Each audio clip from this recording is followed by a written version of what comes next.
Welcome back to another deep dive, and today we are going to be tackling a real classic. This one is a question that has been bouncing around in the minds of philosophers and scientists for ages, and it's about language. Are we born with this ability to learn and use language? Is it just hardwired into us as humans? Or is it really more about the environment we grow up in, all the experiences that shape how we talk? It really is one of those fundamental questions, isn't it? It cuts to the core of what it means to be human. Are we born as these empty vessels, ready to be filled by experience? Or do we come prepackaged with a certain set of tools, a blueprint for a language? And thankfully, we have an incredible resource to help us explore all of this today. Absolutely. We are diving deep into the Stanford Encyclopedia of Philosophy today, the entry on the innateness of language. And we know you, dear listener, you love to think deeply about these big questions. And you're probably looking for a way to grasp this whole debate, this nature versus nurture thing, without getting lost in a jungle of linguistic jargon. That's our aim today. We want to unpack all the intricacies of this back and forth about whether language is innate, looking at the history of the ideas, the arguments, the scientific evidence, and doing it all in a way that speaks to the philosopher in you. So to kick things off, let's rewind the clock way back. Let's go to one of the heavy hitters in philosophy, René Descartes. He had some pretty strong opinions about language, especially in his discourse on the method. What's the main takeaway from him for this debate? I think the core of Descartes' contribution here is his insistence that humans have an inherent capacity for language. He really saw language as the dividing line between us and the rest of the animal kingdom. That even the, shall we say, least intellectually gifted person could learn a language, while no animal, no matter how smart, could. And he rooted this in the idea that humans, we've got this rational soul, a capacity for thought that animals just don't possess in the same way, at least in his view. And this, you could say, set the stage for the whole nature side of the language debate. And am I remembering this right? It sounds like he almost thought that learning a language was sort of, well, easy compared to grasping complex ideas.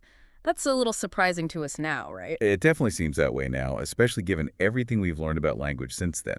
What's so interesting, and maybe a little ironic looking back, is that Descartes actually said it patently requires very little reason to be able to speak. He, like a lot of thinkers in his time, they were much more focused on how we acquire ideas, how we understand concepts. That was the real intellectual puzzle for them. And language, well, it just seemed like a fairly straightforward process of matching words to these concepts we already have in our heads. Yeah, and that almost feels a bit naive now, doesn't it? We know that language is this incredibly complex system. There's so much more to it than just slapping labels on things. Yeah, exactly. And that's exactly where the shift happened as we moved into the 20th century. The whole intellectual landscape started to change. Linguists, psychologists, philosophers, they all began to dig into the mechanics of how we learn language, what it actually means to know a language. And the big aha moment, especially with all the progress made in understanding syntax, how sentences are structured, was that knowing a language isn't just about having a big mental dictionary. It's about knowing this intricate system of rules that allows us to build and understand an unlimited number of new sentences we'd never heard before. So that's the big question then, isn't it? If language is this amazingly complex thing with all these unspoken rules, how do kids, little kids, figure it out so easily and so quickly just by being surrounded by it? That's the core mystery. It's the question that sparked a revolution in linguistics. It's what led to Noam Chomsky and his really groundbreaking ideas.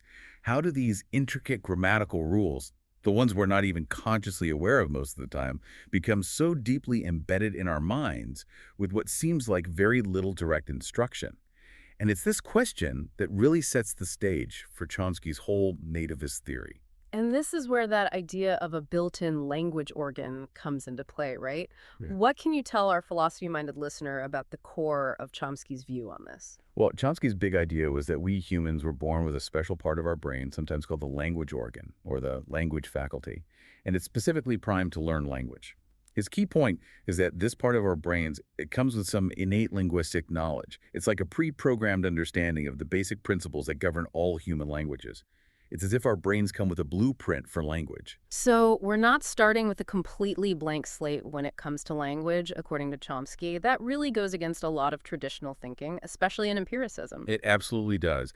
And his idea was that this initial state, this innate linguistic knowledge, it interacts with what he called the primary linguistic data, the PLD, and that's basically the language that kids hear around them. And through this interaction over time, they eventually arrive at a kind of final state, their linguistic competence. And that's basically their underlying knowledge of the grammar of their specific language. And linguistic competence, that's a key idea here, right? It's not just about being able to speak fluently, it's more about the underlying knowledge of the rules, the grammar. That's a crucial point that Chomsky really emphasized. Competence. It's about the speaker's implicit understanding of the language system. It's about knowing the grammar that lets us produce and understand sentences, even totally new ones we've never heard before.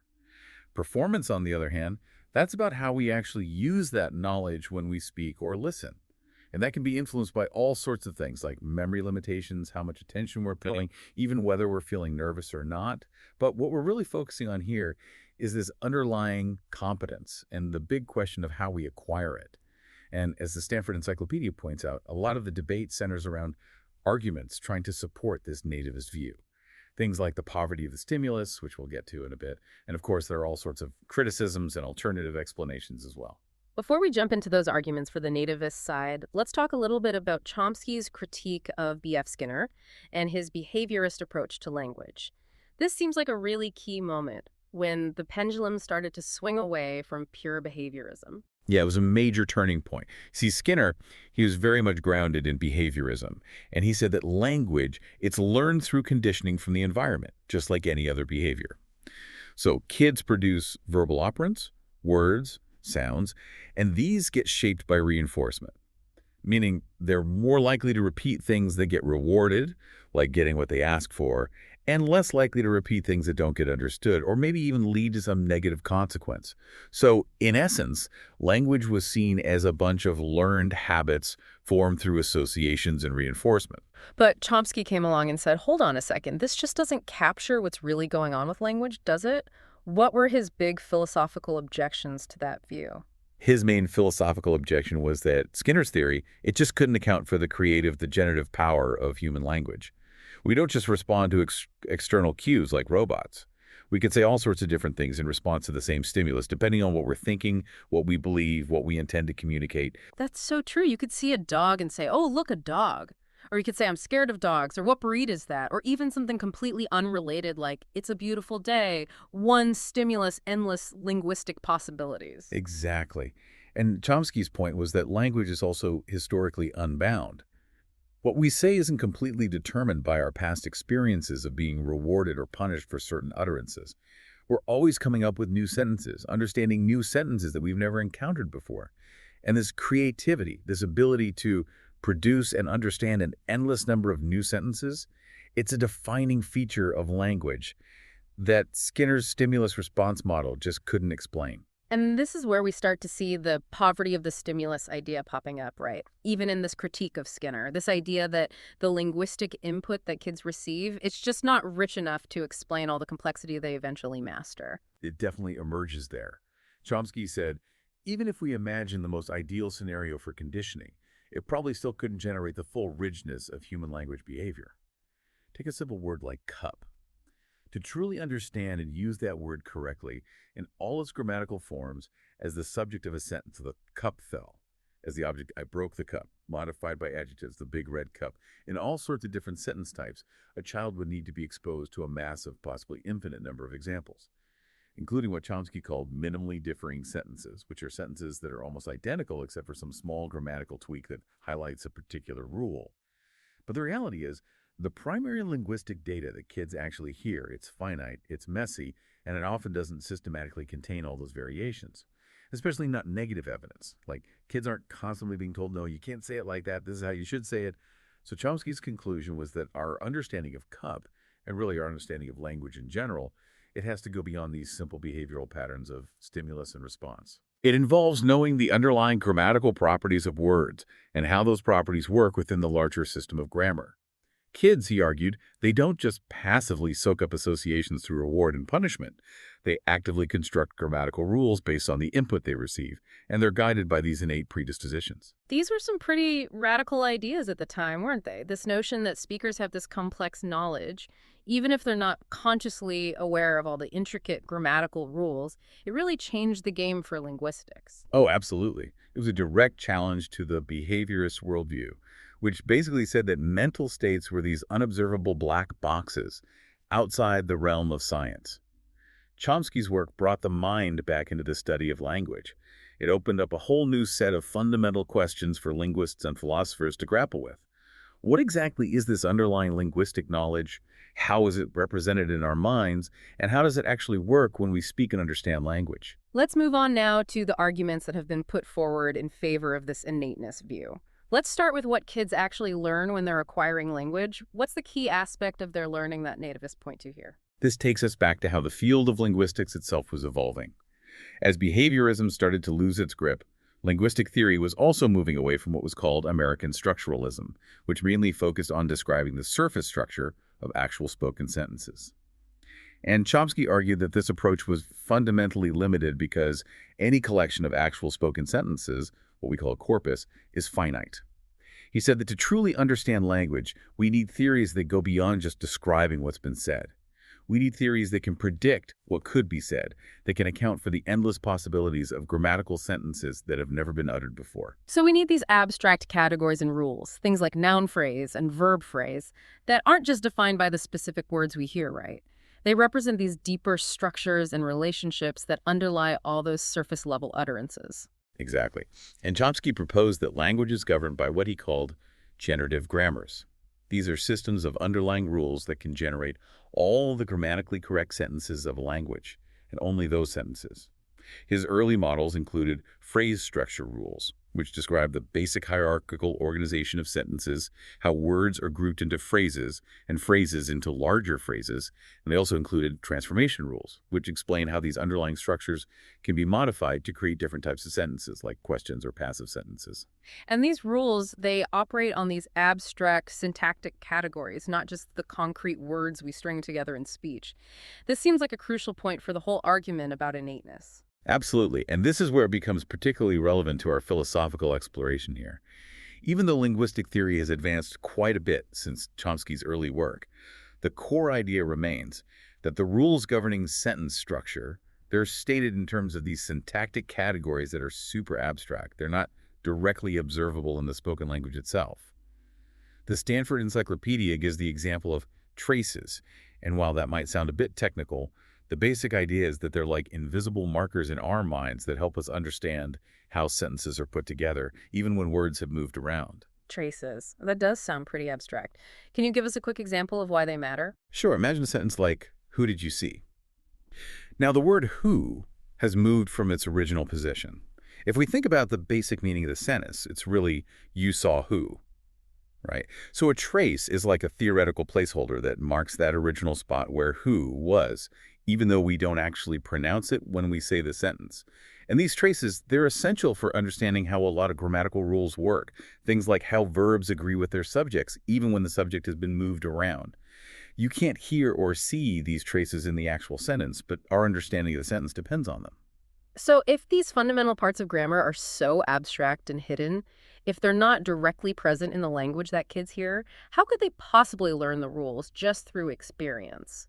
It does seem to point towards the need for some kind of pre-existing framework. And that's precisely the nativist argument. If mastering a language involves knowing these rules about these invisible abstract properties, then it's really hard to explain how kids could pick up all this knowledge just from the surface-level data they're exposed to. The nativist answer, the answer championed by Chomsky and his followers, is that a big chunk of this fundamental grammatical knowledge has to be innate. They say kids are born knowing the basic blueprint of all human languages, what they call universal grammar, or UG for short. And then learning a specific language becomes a matter of fitting the linguistic input they receive into this pre-existing innate framework. And this concept of universal grammar, it's not some fixed, unchanging thing, is it? It's been refined and rethought over time. Absolutely. In the early days, Chomsky pictured language learning as a kind of unconscious process of hypothesis testing. So kids come equipped with this innate linguistic theory, this UG, and it guides them as they form and test hypotheses about the grammar of their language based on what they hear. And this UG was seen as this collection of innate linguistic principles, concepts, and constraints that limited the kinds of grammatical rules kids could even consider. It's like the child is this little scientist unconsciously experimenting with and refining their understanding of grammar. The little scientist model, as they call it. That's the one. But later on, a slightly different model became more popular. It's called the parameter setting model. Mm. And this model, it sees language acquisition less as this active problem-solving process and more as a process of biological development or maturation that's guided by experience. Hmm. So in this view, UG is a set of innate grammatical principles, but these principles have variables, or that they call parameters. And then a child's experience with language acts like a switch, setting these parameters to the specific values that are right for the language they're learning. Imagine a pre-wired switchboard, and exposure to language flips the right switches, configuring the universal grammar to the specific grammar of the language being learned. So this brings us to that famous argument, the poverty of the stimulus, or POS. For our listener who's coming at this from a philosophical angle, what's the most straightforward way to grasp the essence of this argument? At its heart, the poverty of the stimulus argument says that the primary linguistic data, the actual language that kids hear, it's fundamentally impoverished in two crucial ways. First, it's limited. It's a finite sample of what's really an infinite number of possible grammatical sentences in a language. And second, maybe even more importantly, it doesn't consistently provide explicit negative evidence. That means doesn't directly tell kids what's not grammatically correct. And you'd think that a learner who's relying purely on experience would need that kind of feedback to figure out the rules and avoid making mistakes. Can you give us a concrete example of what this impoverishment looks like in practice? They often use the example of learning to form yes-no questions, or what linguists call polar interrogatives. Absolutely, that's a classic one. So kids hear declarative sentences like, the man is tall, and then they hear the corresponding question, is the man tall?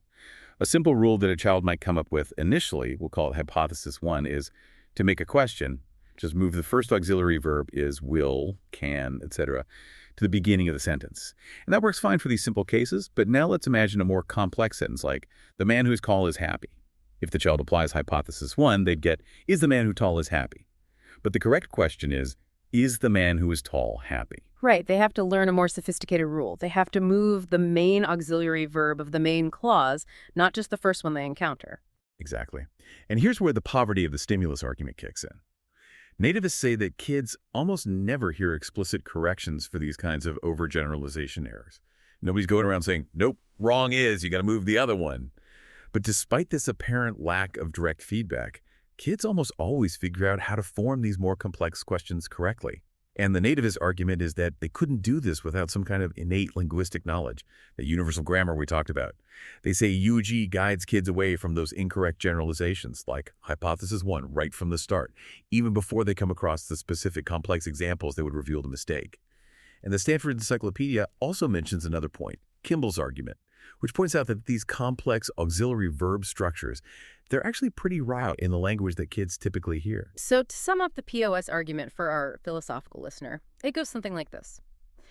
Kids become masters of grammar, and to do that, it seems like they need evidence that rules out the wrong possibilities, the incorrect ways of forming sentences.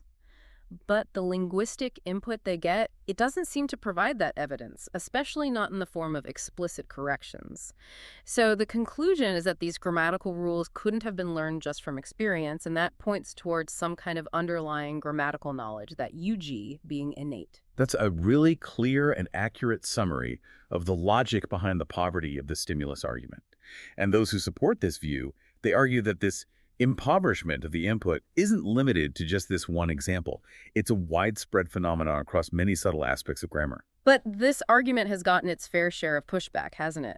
Philosophers and cognitive scientists have raised a number of criticisms.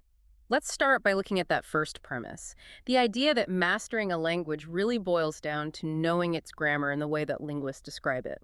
This is a really interesting point where philosophy and linguistics intersect. Some philosophers, they question the very nature of this knowledge. They point out that most people who speak a language fluently, they have absolutely no conscious awareness of these intricate grammatical rules that linguists analyze and describe. And if you ask them to explain those rules, they probably wouldn't be able to. And Chomsky himself, in response to this kind of critique, he actually started using the term cognize instead of know when talking about the relationship between a speaker and the grammar of their language. And he did that to try to move away from these traditional philosophical notions of knowledge that involve conscious awareness of propositions. As the encyclopedia highlights, our understanding of what is being learned, whether it's explicit rules or a more implicit grasp of patterns and probabilities, or something else entirely, It really shapes our ideas about what kind of input is needed for that learning, whether it's innate or experiential. Maybe if we don't need to posit this highly explicit conscious knowledge of grammar, then maybe we don't need to assume that the input needs to be so rich and explicit either. What about that second premise? The idea that to learn a grammatical rule, you absolutely need explicit negative feedback, that direct evidence that tells you what's wrong. That seems to be assuming a very particular model of learning. Absolutely. This is another major sticking point. The POS argument, it often seems to assume that learning works in this very straightforward, almost robotic way. Like, we come up with hypotheses, and then we reject them when we encounter evidence that directly contradicts them. And this is sometimes called a Popperian model of learning after the philosopher of science Karl Popper. But as philosophers of science have pointed out, learning, especially learning something as complex as language, usually doesn't work in such a clear-cut trial and error way. When we generate hypotheses, we're probably doing it in a much more inductive way. We're observing patterns, making generalizations, and the way we confirm or disconfirm those hypotheses, it often involves weighing different pieces of evidence using probabilistic reasoning. And the criticism here is that the POS argument, it creates this sort of artificial, overly strict model of how learning has to happen. And then it shows that language couldn't be learned under those specific constraints. But critics say, well, that's not really all that surprising. Makes sense. Now, what about that third premise? The claim that the primary linguistic data the language kids are exposed to is really as impoverished as the nativists say. Has that stood up to scrutiny? This is where a lot of the empirical research comes in, and it's a really active area of debate. There are critics like Pullum and Schultz and Sampson who've argued that there just hasn't been enough systematic study of real child-directed speech to definitively support those claims about the limitations of the PLD. They've even presented evidence from these huge databases of child-directed language that seems to contradict some of Chomsky's classic examples, like the idea that complex auxiliary verb structures are super rare, or that kids never get any clues about how to correctly form polar interrogatives, and suggest that maybe kids do encounter enough positive evidence, enough examples of the correct way to say things in different contexts to indirectly figure out the right grammatical rules and avoid those overgeneralizations, even without being explicitly corrected. It's like the absence of certain forms in the input can itself be a kind of negative evidence. So, even if we agree that the input might be somewhat limited or that it doesn't always provide explicit negative feedback, does that automatically mean that universal grammar, this idea of innate linguistic principles, is the only possible explanation? That's the key question about how strong the argument really is.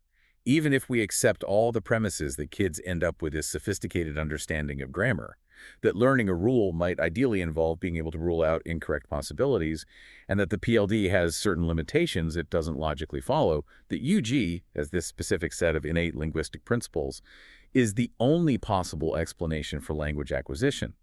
There could be other kinds of constraints on learning that aren't specifically about language. Maybe they're more general cognitive abilities, or maybe they're even constraints that are themselves learned through experience early on in development. The main point here is that just because there's a need for some kind of constraints on learning, that doesn't automatically tell us what those constraints are. They don't have to be these highly specific, linguistically structured principles that UG proposes. But Chomsky and the nativists, they often counter by saying that UG, despite all the criticisms, it's still the best explanation we have. They say it explains the amazing speed and consistency of language acquisition across different kids, especially given how inadequate purely experiential learning theories seem to be. That's right. They frame their argument as what's called an inference to the best explanation. They say they've shown the shortcomings of well-developed non-nativist theories like Skinner's behaviorism and those simple associative learning models.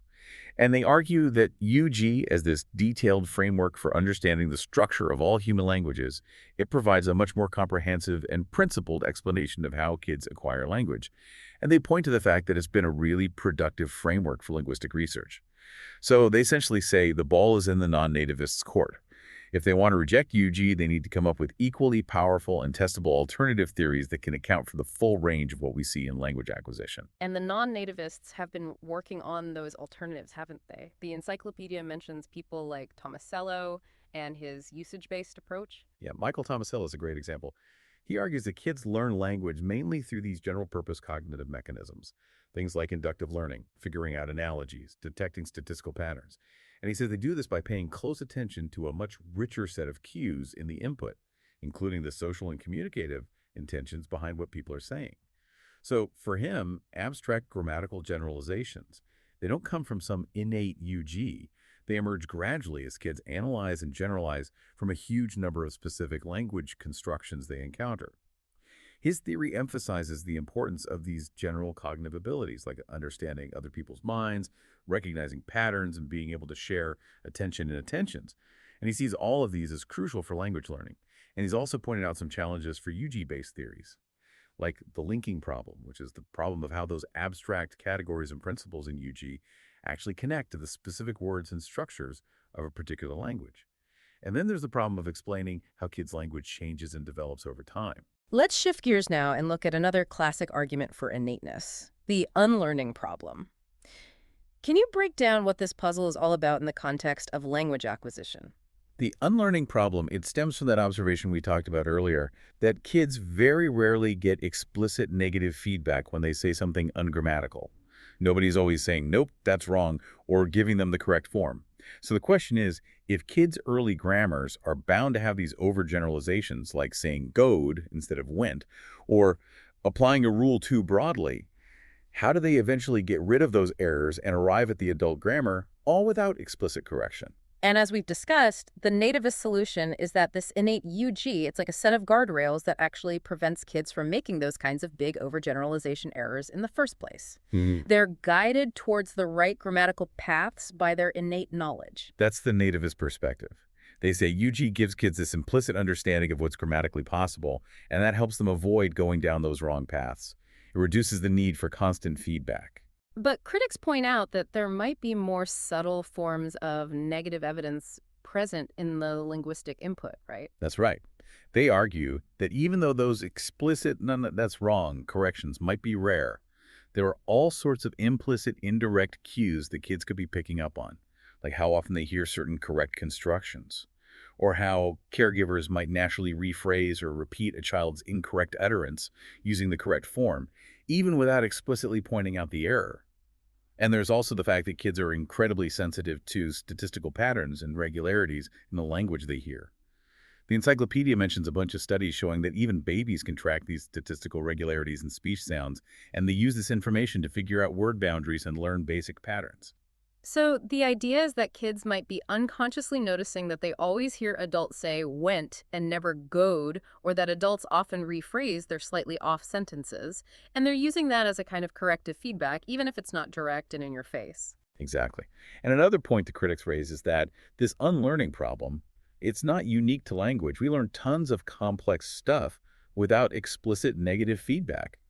Like, you learn that touching a hot stove is a bad idea without someone constantly telling you don't do that. So they ask, why should language need this special innate mechanism to solve this problem if our general learning abilities can handle it, especially with those subtle cues that are available in the input? The Stanford Encyclopedia also dives into some other areas of research that relate to the innateness of language. Let's talk about the evidence from linguistic universals, those features or patterns that are thought to be shared across all human languages.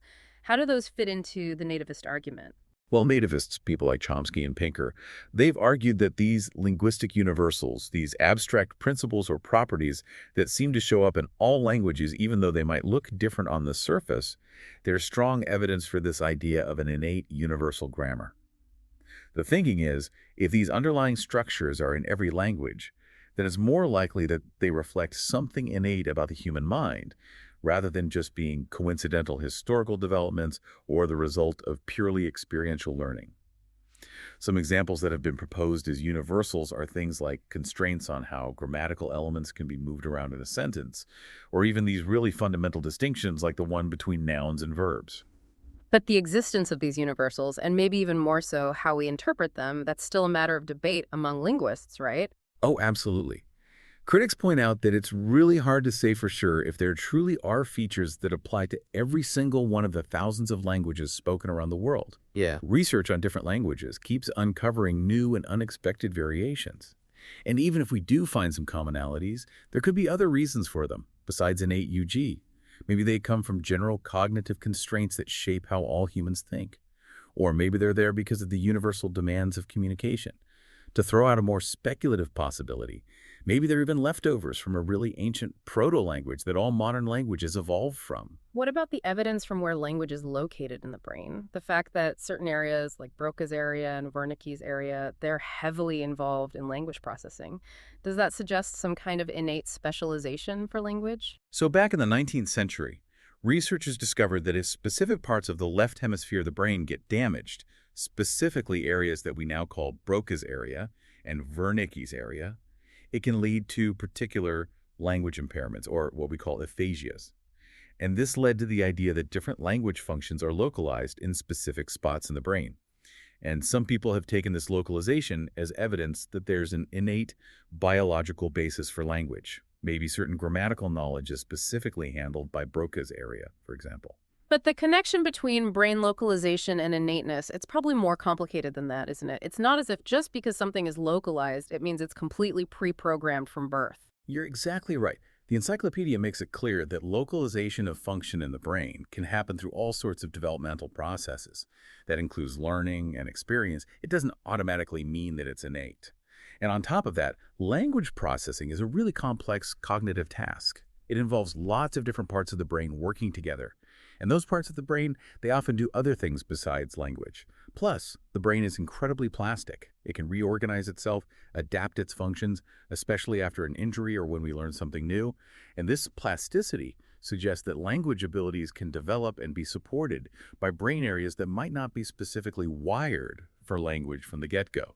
So while neuroscience definitely gives us crucial insights into how the brain handles language, the evidence we have now, it doesn't definitively prove that there's this highly specific, genetically determined language organ with a fixed location in the brain. Another area that's really interesting is the critical or sensitive period for language acquisition. What does the research tell us about the roles of innateness and experience here? First, we have to be careful about the difference between a strict critical period, which means there's a specific window of time when a skill must be acquired, or it's impossible to learn later, and a sensitive period, which means there's an optimal time for learning when it happens more easily and naturally. So, for first language acquisition, there isn't much evidence for a strict critical period in that absolute sense. But there's quite a lot of evidence supporting the idea of a sensitive period, especially if we're talking about reaching native-like fluency and having a native-like accent. And this sensitive period seems to be most pronounced during early childhood, roughly from birth to around age 6 or 7. And the fact that people can still learn languages, even as adults, even though it's often harder and they might have an accent, that seems to go against the idea of a strict cutoff point, right? Exactly. The encyclopedia talks about many cases where people have recovered language abilities after a brain injury later in childhood or even adulthood. And then there's the fact that many adults can become very proficient in a second language.